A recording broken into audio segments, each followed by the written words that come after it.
Bonjour, salut chère communauté, bienvenue sur la chaîne Bonjour Canada. J'espère que vous allez bien et que vous passez une bonne semaine. Je vous reviens pour une vidéo qui est la suite d'une vidéo que j'avais publiée le 25 juillet. Donc c'est la suite de la vidéo 4 façons d'obtenir un permis de travail ouvert au Canada. Et aujourd'hui, nous allons voir une liste détaillée des personnes pouvant demander un permis de travail ouvert. Donc, n'hésitez pas à regarder la première vidéo pour voir les différents types de permis de travail ouverts. Il est vraiment préférable et mieux d'avoir un permis de travail ouvert plutôt qu'un permis de travail fermé. Il y a des avantages beaucoup plus grands, supérieurs par rapport au permis de travail fermé.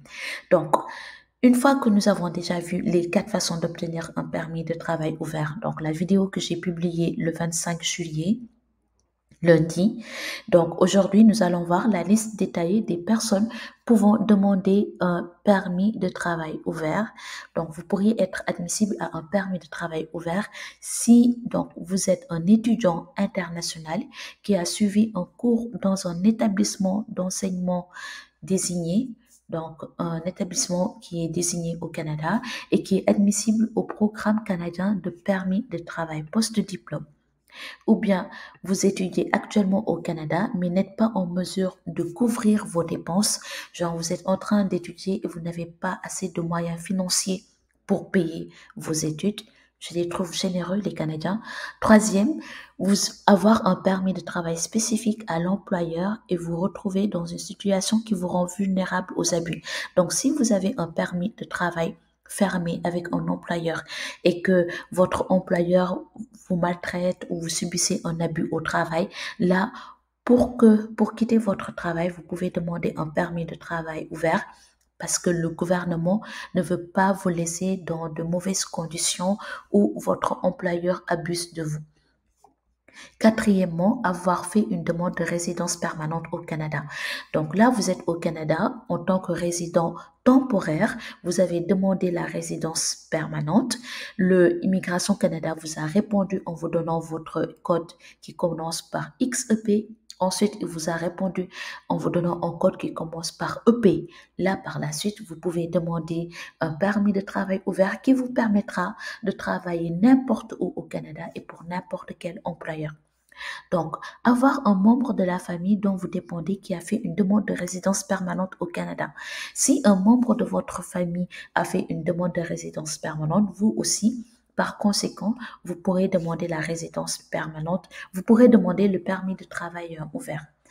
Donc, avoir un conjoint ou partenaire qui est un travailleur qualifié ou un étudiant international. Si votre conjoint est un travailleur qualifié ou un étudiant international, vous aussi, vous pouvez avoir un permis de travail ouvert. Mais attention, ici, on parle de travailleurs qualifiés. Donc, ça doit être les codes CNP A ou B. Avoir un époux ou conjoint de fait qui a présenté une demande au programme d'immigration de l'Atlantique. Cette semaine, j'ai publié une vidéo sur les programmes de l'immigration de l'Atlantique, un programme qui a remplacé le programme PPICA.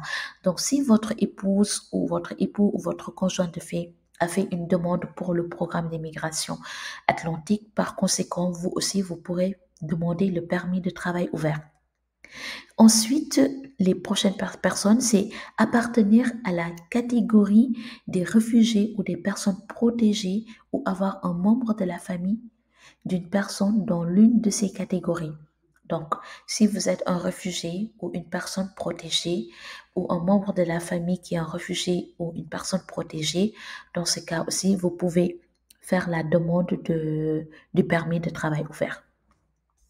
Ensuite, se trouver sous le coup d'une mesure d'un renvoi inexécutable.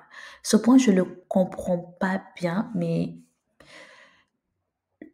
je pense qu'il y a parfois, il y a des personnes que le Canada renvoie parce que soit ils ont fait des bêtises, si je peux me permettre.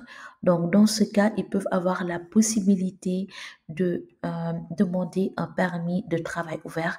Mais je pense, à mon avis, il faut vraiment avoir un consultant ou un avocat même, un avocat en immigration qui est capable de vous défendre. Ensuite, avoir un permis de séjour temporaire. Donc, vous avez un permis de séjour temporaire.